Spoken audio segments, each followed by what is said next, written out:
We're here at CPAC with Texas Congressman Louie Gohmert.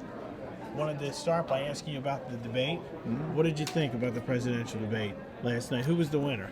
Well, of course, I endorsed Ted back nearly a year ago. I think they may have made the announcement in June, but I'd done it a couple of months before that. But so with that full disclosure, I still felt like Ted won the debate. He tried to stay on substance, didn't talk about the size of anybody's hands, and really, I thought one of the best points made all night long was to point out the hypocrisy of someone who contributed to Jimmy Carter and to, for heaven's sake, Hillary Clinton for president, saying that Ted Cruz wouldn't make good appointments to the Supreme Court when he was given the guy that would have, a man and woman that would have just totally devastated the country with their appointments.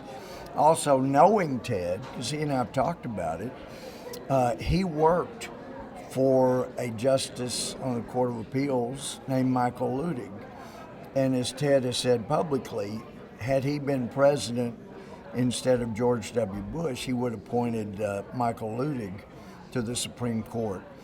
I was hoping that Bush would appoint Michael Louie as well. He grew up in my hometown of Tyler.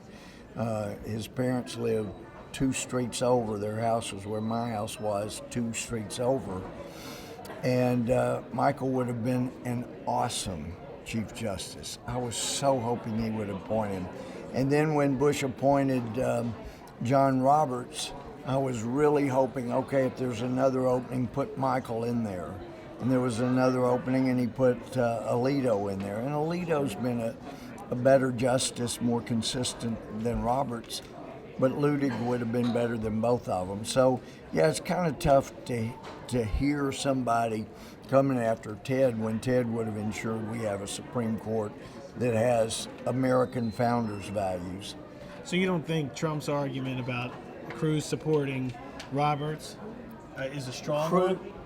No, that's just ridiculous, coming from a man that was a supporter of presidents who would have appointed. It is absolutely the most ludicrous. And again, for Trump to say he was the lead supporter, that is a lie.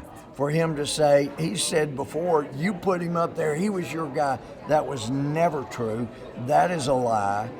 But here again, it's what Trump does so well, and I mean, he's an amazing guy.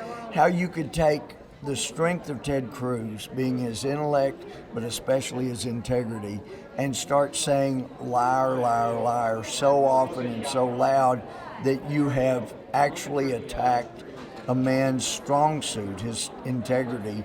It's doing what Barack Obama has been and Bill Clinton were the best that I've ever seen in my lifetime, and that is what psychologists would say projecting, where they're liars, but they project that onto their opponent. Whatever they're doing, projecting it onto their opponents. And, it looks like Trump is very good at projecting. So the donations, that issue you're saying with Trump making the donations to Democrats in the past, he was just saying that's part of business.